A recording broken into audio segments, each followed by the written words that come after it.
It's not a bad book.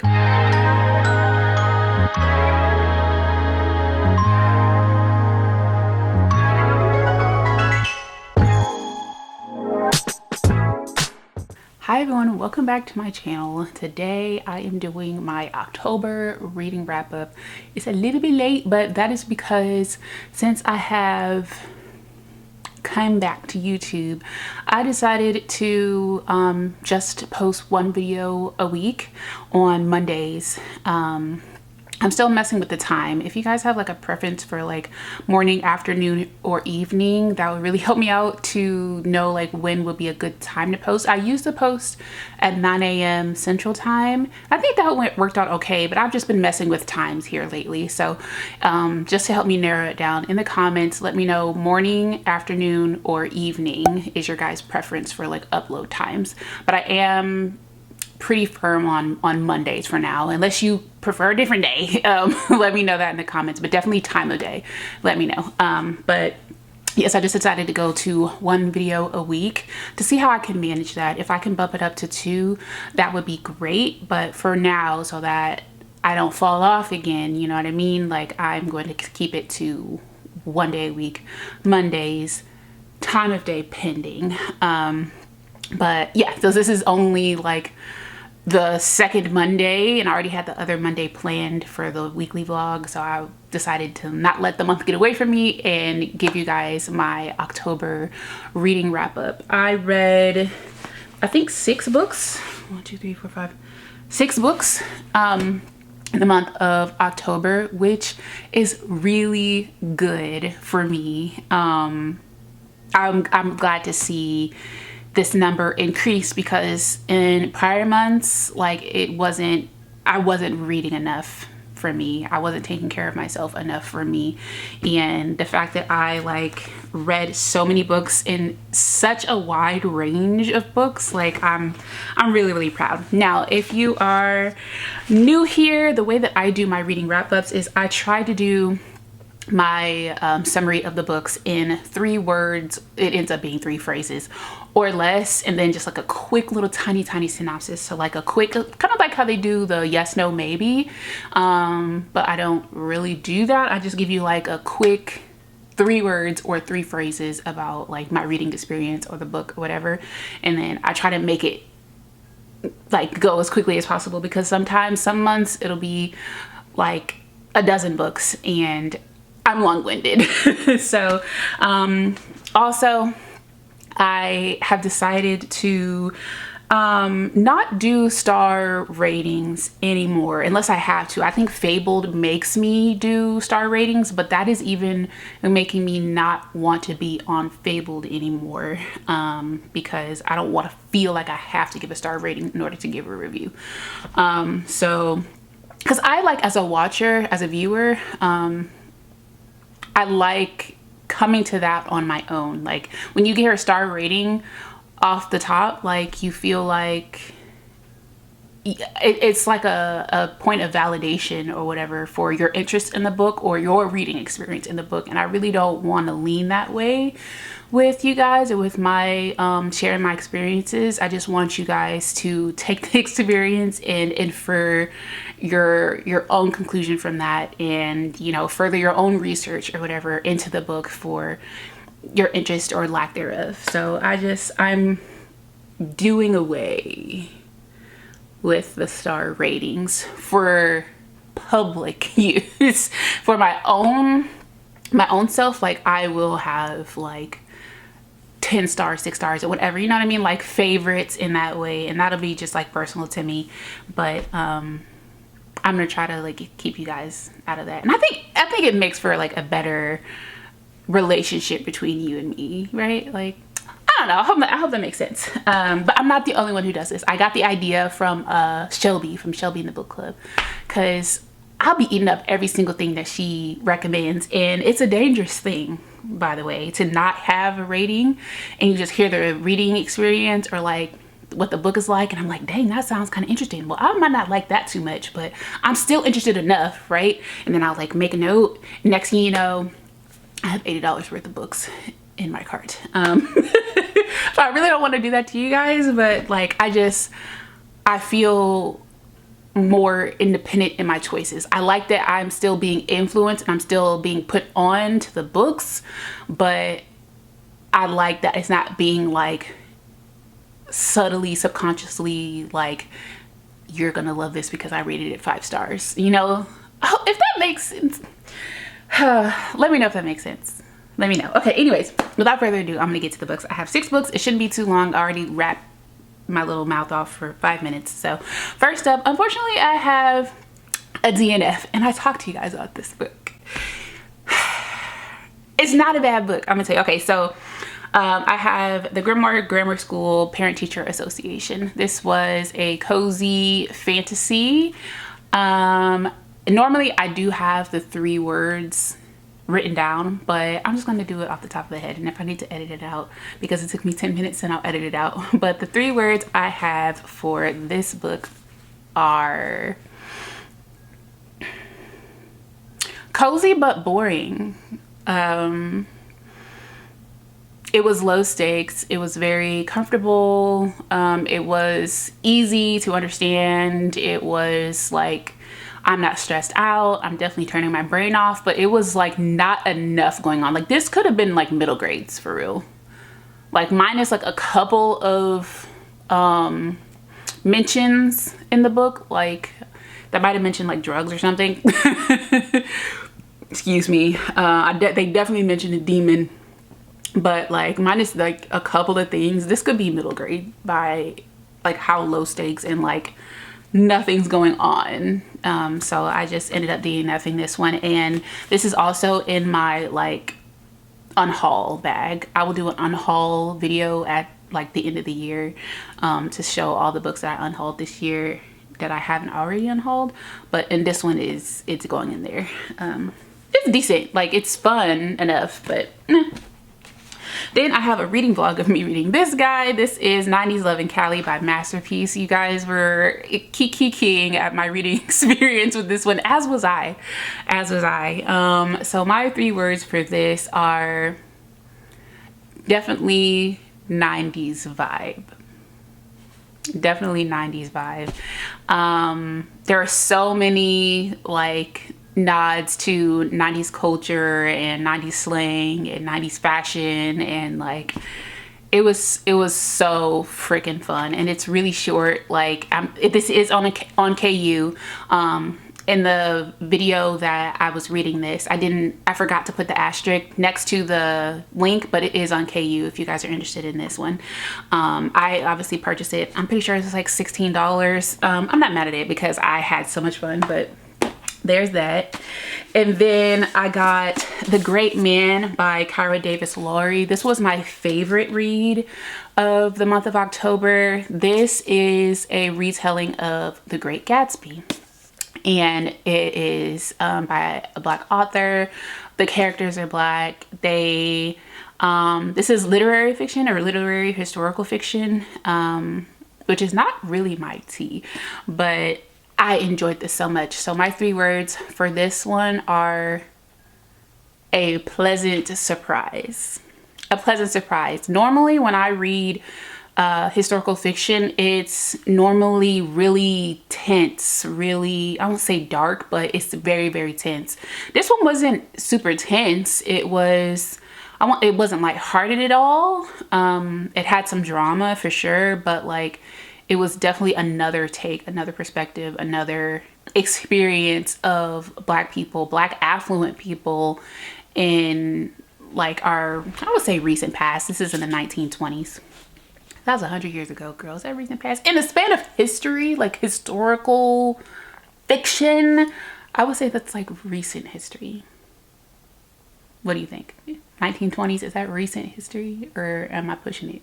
Okay, but I really enjoyed this one very, very much. Next, I have Not About a Boy by Maya Hollis. I was very much looking forward to reading this book. I did enjoy the book. It reminded me a lot, like the cover, the writing style, the story. It reminded me a lot of Jazz Hammond's writing, and her book, in particular, their book Thirsty. I love that book. It's on my top shelf. Like, I think about it often, I look at it often, and I thought this book was going to give me that same type of like energy, that same type of vibe, because this book, I think in my the mid-year freak out or whatever, I might, if I didn't mention it, I almost mentioned it as being one of the most gorgeous covers that I purchased this year. I just love her, like her freckles, like the tears in her red rimmed eyes, like her chipped nail polish. Like, she is so beautiful. I read this girl, like from this picture alone, I read her, and like you can see and infer what she deals with, or like how she feels, not necessarily what she deals with, but how she feels in this book, just from this beautiful, beautiful portrait. And I love it. The three words, the three words I have for this are, I would say beautiful, but lacking some like depth, not depth, but it didn't hit for me the way that I was expecting. It's a beautiful story. It's tense. If you look in my like reading stats or whatever, and like the themes that you see in the books that I read the most, it is romance and contemporary fiction, and it's normally emotional, tense, dark books.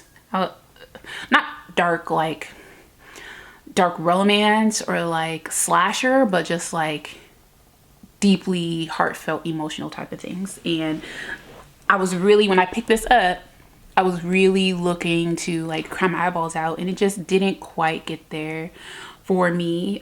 So for me, when I'm looking to cry my little eyebrows out over a book, and I know this, like, there was no comedy, there was nothing funny, there's no kiki, like there were some sweet relationships in here, there were some difficult relationships in here, some like frustrating relationships. I will say it even left something to be desired as far as the relationships, but it just didn't go there enough for me, for what I was looking for at the time. I'm not mad that I read it at all. Next, I finally read The Reformatory by Tananarive Due.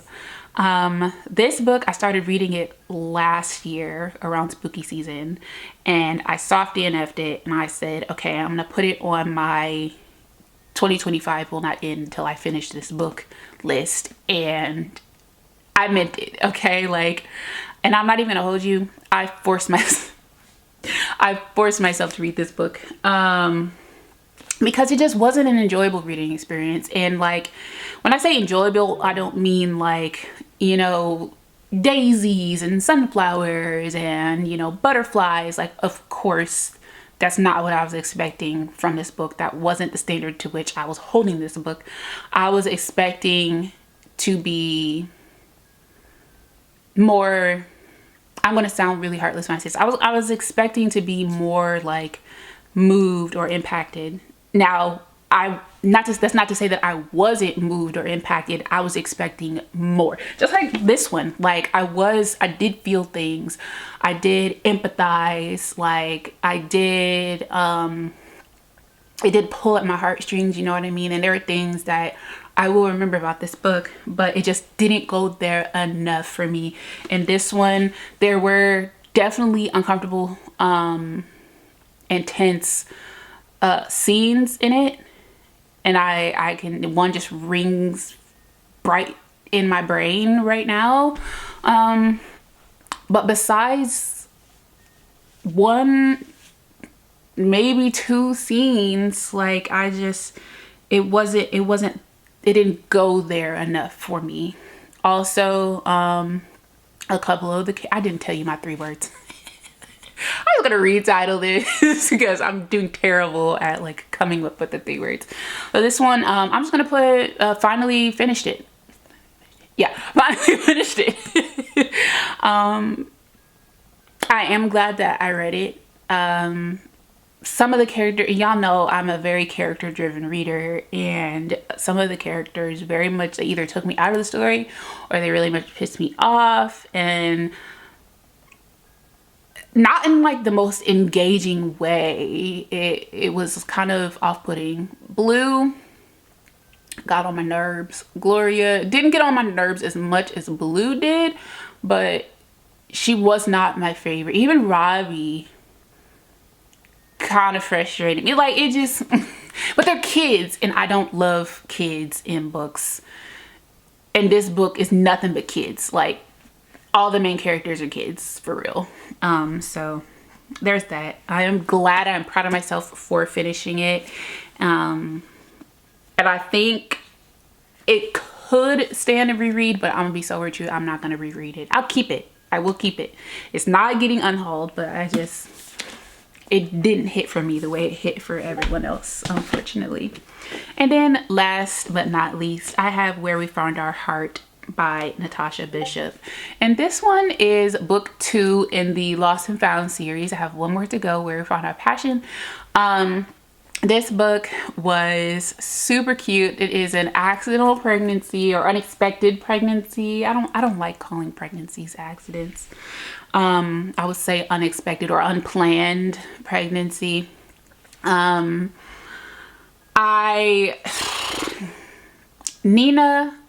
I F's with her. The female main character, I F's with her real bad. She's very feminine and also very strong. She cares for, I'm so sorry, I'm just gonna turn this down. She's very feminine but also very strong because she cares for her little brother, her little sister, because their parents passed away recently, I think within like the last year. And we see her as not only like a big sister role, but definitely a very loving maternal role. And the kids adore her. They respect her. They're not like, you're not my mom. You know what I mean? Like, because that makes me... These kids in this book, I like. I like these kids in this book. But I really, really, really like Nina. She owns a bar. Like, she wears like graphic tees and like to like match her mood, her vibe for the day. Like, she's really, really fresh, like a fresh character. Now her man, what's his man's name? Isaiah. He made a lot of decisions in this book that I was like, what is wrong with you? And Nina was so patient and so graceful in her mindset and approach when Isaiah was doing what he was doing or not doing what he was not doing. And I'm just like, girl, cut him off. But she is like, oh, I know he's doing this because blah, blah, blah, blah, blah. I know he meant this because blah, blah, blah, blah, blah. And I'm just like, baby, I am not that patient. I am not that graceful. Like, who, honey? Okay, so the 3 words I have for this were, I can't like narrow it down to 3 words. Okay, I'm gonna cheat on this one. I'm gonna say, if she like it, I love it. If she like it, I love it. That's all I'm gonna say. Like, do I think he's a good dude. He's a cool dude, but he has a lot of work to do. There were some really great things about him. I like how never mind. There are some good things about him, but there are some things about him that Anita just cannot put up with. I'm not about to put up with it. And I wonder if Nina put up with it because, you know, she's trying to push through. She's trying to make the best out of their unplanned pregnancy and like trying to co-parent or whatever. But you don't have to put up with it, sis. But like I said, she like it. I love it. It wasn't anything about him like, nah, you know what? I'm gonna leave it at that. If you, I like the writing style. I like Natasha Bishop a lot. She has a lot of great banter. It's really funny. There can be some, actually no, like all the books that I read from her, there's something beyond just like hunching all over the place, but it's not particularly like deep-seated, I don't think. Like, at least not for me. At least for not the type of emotional, tense, dark type of books that I typically resonate with the most. Like, this is just, it's not a cutesy romance. I would say it's more of like a rom-com. There is a little bit more to it, but like, it's not gonna make you cry your little eyeballs out or nothing like that. But it is cute, and it is a little bit spicy. So yeah, those are all the books that I read in October. If you have read any of these, let me know your thoughts. Did I like ruffle any feathers with my opinions? Also, don't forget to leave down in the comments your time of day preference for my posting on Mondays. Do you prefer morning, afternoon, or evening? Thank you so much for being subscribed to my channel, and if you aren't already subscribed to my channel, please consider doing so. I really truly appreciate all of you guys joining me in my book nerd space and contributing to my ever-growing TBR and me doing this thing for you. Okay, it's a symbiotic relationship we have here. But I very much appreciate you all, and if you like this style of video where I try to do 3 words or phrases for my reading wrap-ups, give it a thumbs up and or a hype, and I will continue to do these in the future. Other than that, I will see you guys in my next video. Bye.